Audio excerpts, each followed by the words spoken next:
It's about time I had authentic conversations about conversations I avoid. Acacia, Thorny Conversations. In my community, one of the ways people insult is they use a word that in English means something different, but they call you illiterate. When somebody says you're illiterate, they mean many things. They mean you're stupid. They mean you're not coherent. They mean you're not worthy. You're illiterate. You're uncivilized. You're unpolished. That word has come to encapsulate many things, and all of them completely undesirable.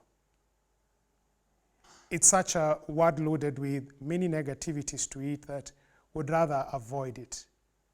But you know, when you come to Acacia, we do not avoid them. We talk about them.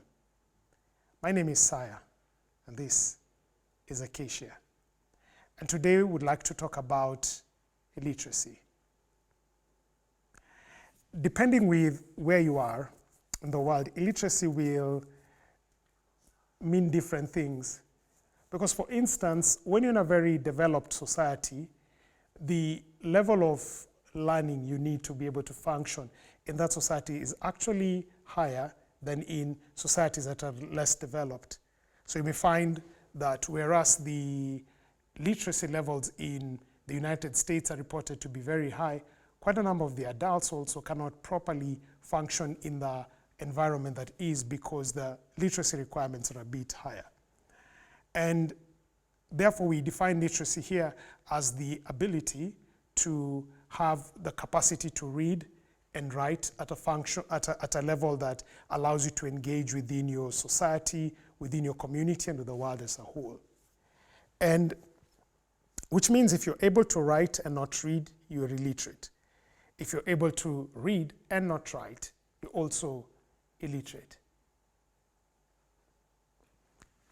But no, that word comes with such negativity, like you are written off. But I'll be the last person to write you off. So I want to put you at ease.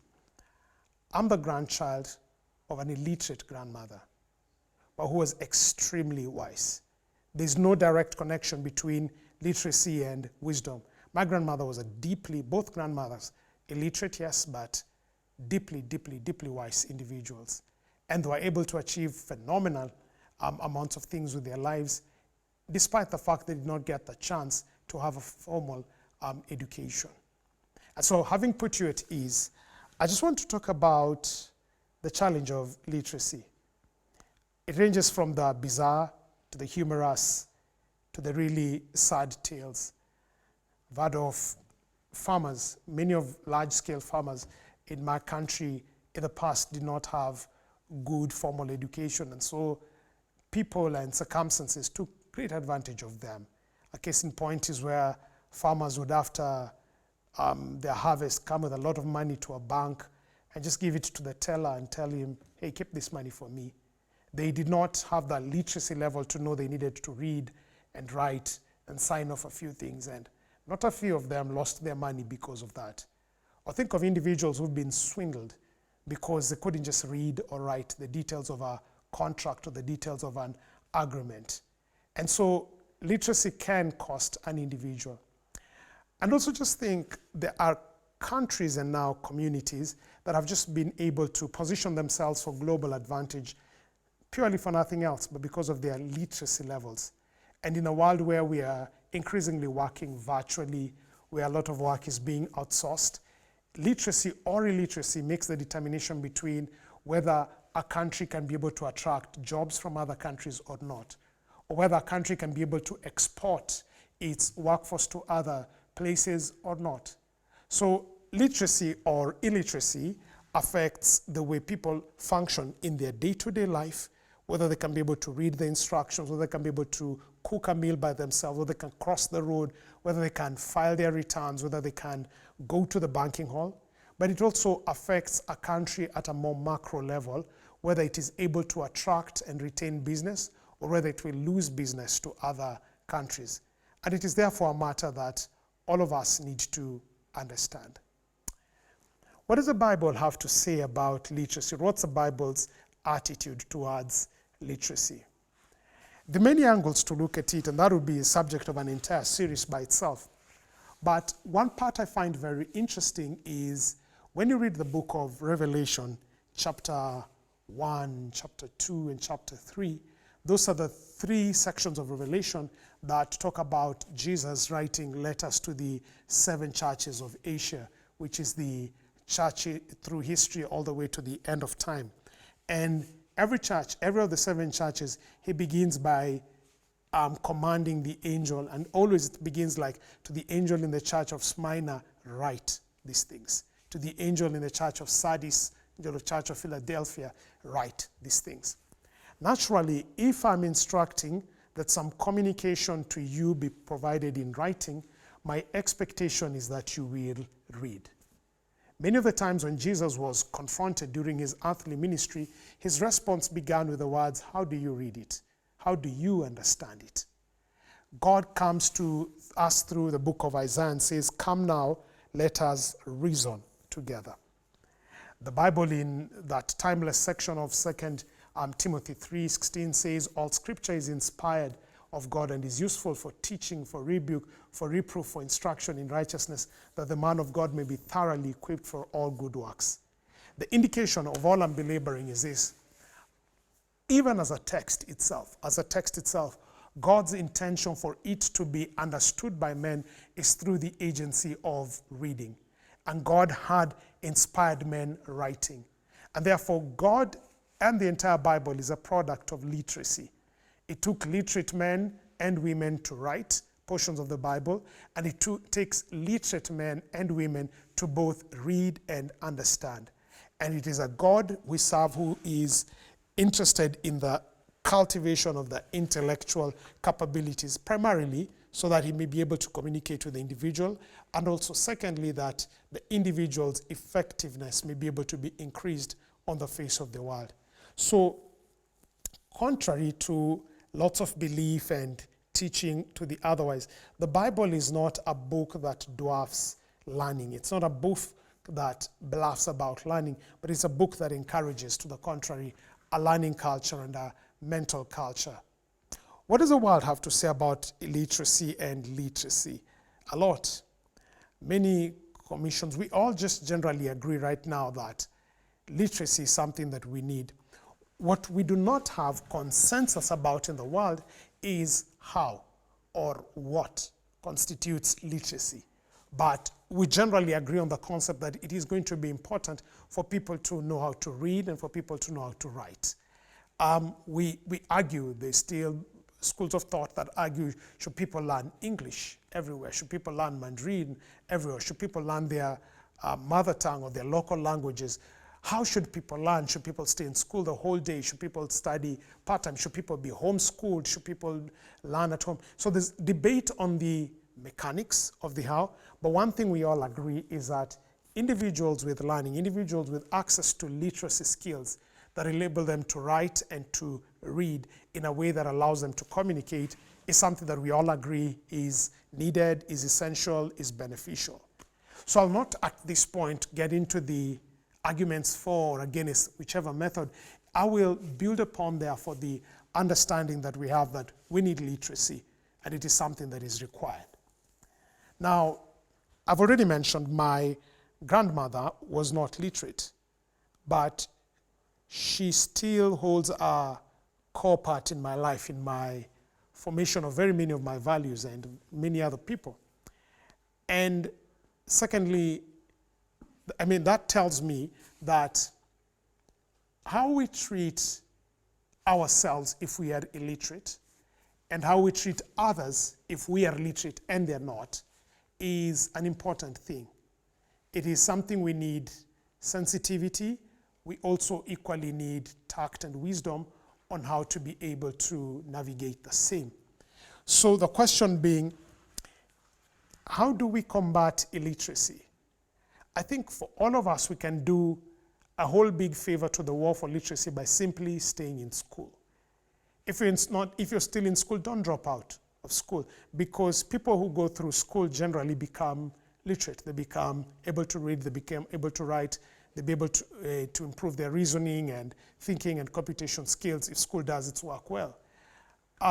So the first thing we can all do, all of us do, is to stay in school.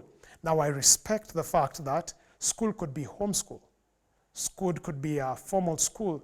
So here, I'm not referring to school in only one sense of it, but I'm referring to a place and an arrangement where one is systematically and in an organized way gaining a learning information from an instructor or in a structured way. So one way, proven way, scientific way that we can all beat literacy is by us staying in school, whichever way that school looks like. Now, school is not always easy. School is not always cheap. And also there may be at times that the future is not certain, the future is not clear, and the temptation to leave school becomes higher. Also, there may be attractions or seductions that want to woo us away from school. Whichever ones those are, please remember in the long run, as my father would say to us, if you think education is expensive, try illiteracy. What we lose by being illiterate, what we lose directly by being illiterate, and what we lose indirectly by being illiterate is way more expensive than, and way more costly than what we think or suppose that we are losing by trying to gain a proper education and a proper learning. One of the things we can all therefore do is to therefore stay in school. Number two is the attitude we need to show to people who are illiterate is one of love, one of engagement, and one of support. God in his mercy understood that we were illiterate as far as divine things are concerned. He did not respond to that by being condescending. He did not respond to that by leaving us to our own devices. He responded to that by revelation. And he also instructed them that that revelation, called now Scripture, should be put in writing, which tells me God is a big fan of learning. That God is a big fan of understanding when people do not have knowledge. He does not want to leave them either to their own devices. He does not want to leave them to their own ignorance. He wants to inform them.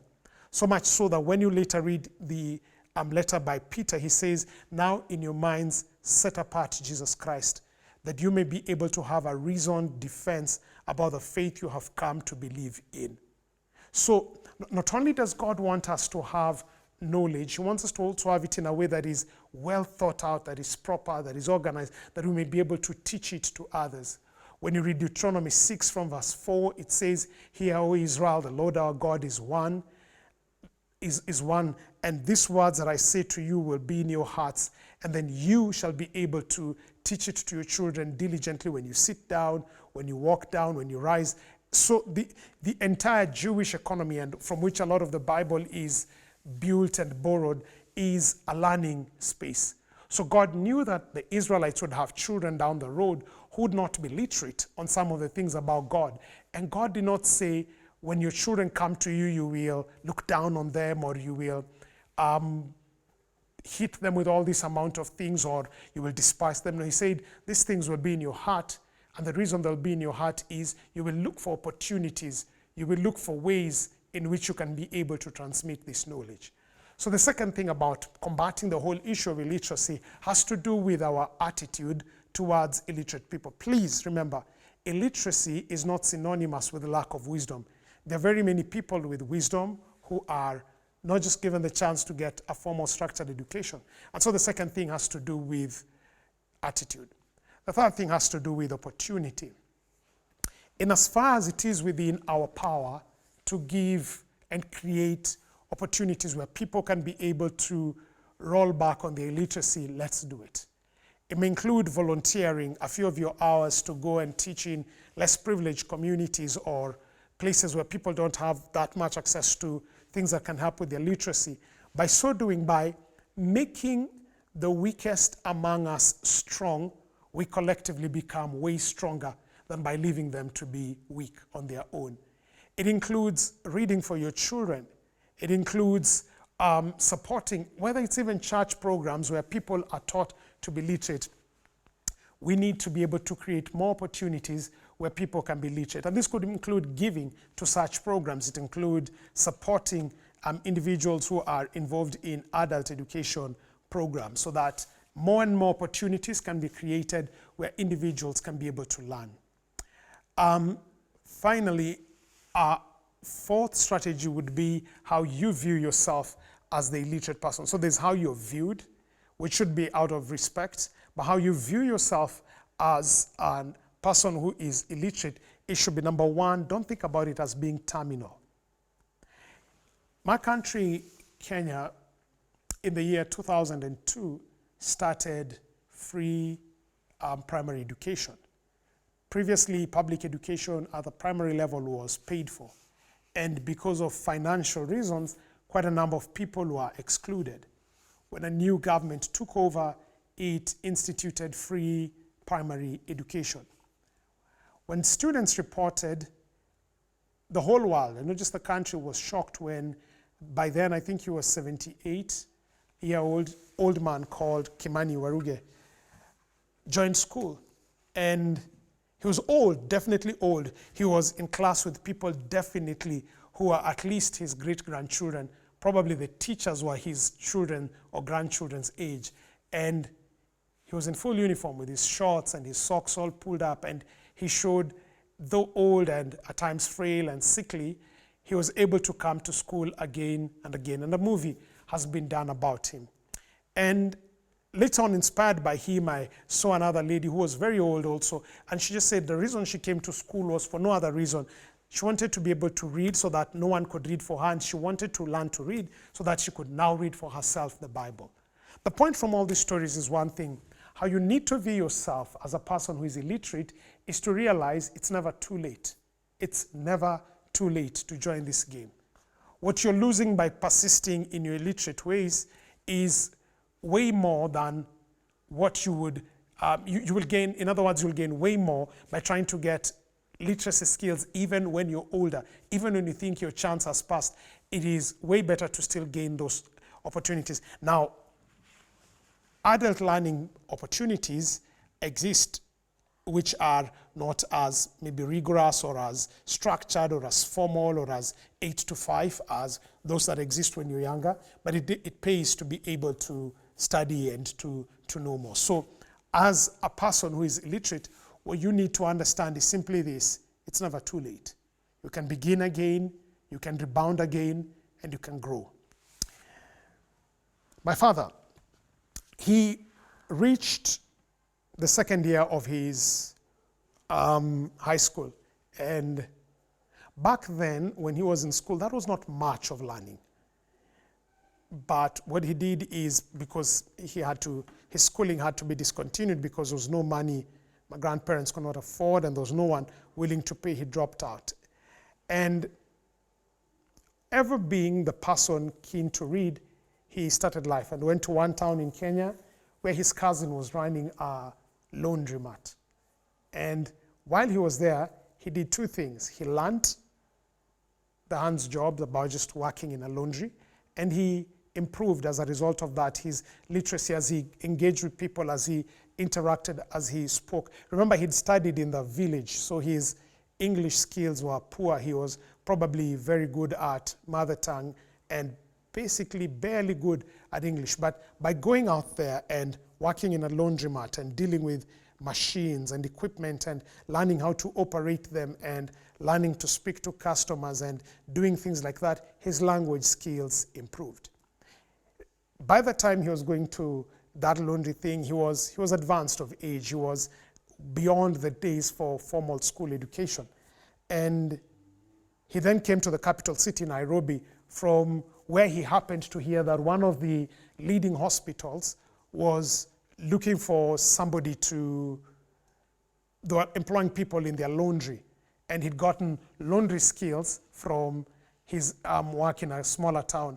And so he came, and the thing is that the interview was not necessarily verbal. And I like the hospital because of what they did. What they did is, when he came in for the interview, what they did to him is They asked him a few questions. Unfortunately, because he had built his language and reading skills by his previous engagement, and also secondly, he'd built his work skills.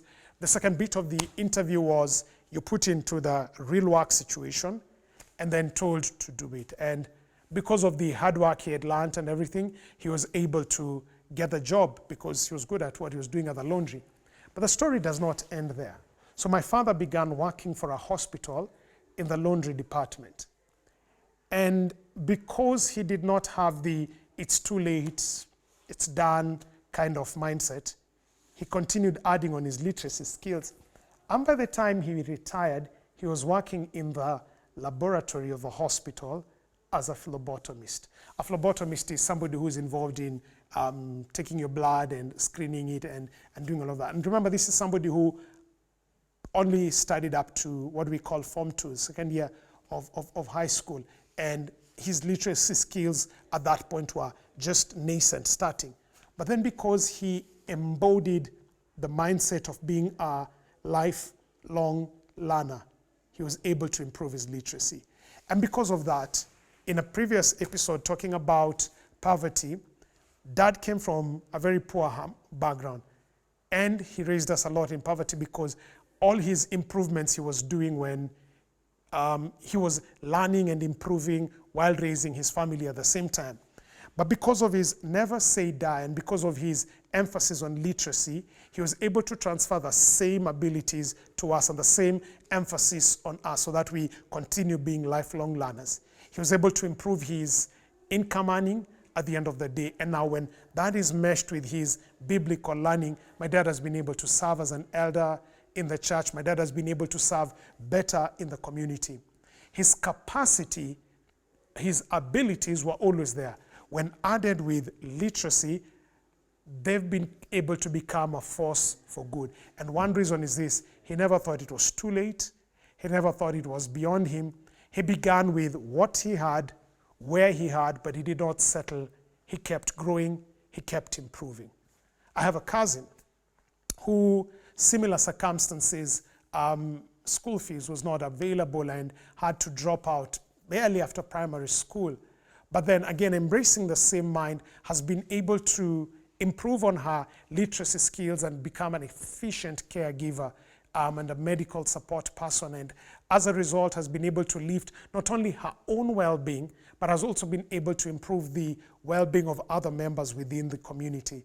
Time does not permit me to talk about my mother and people, and why I draw from literacy examples in my own communities, because those are things I can relate to. Those are people I can be able to relate to.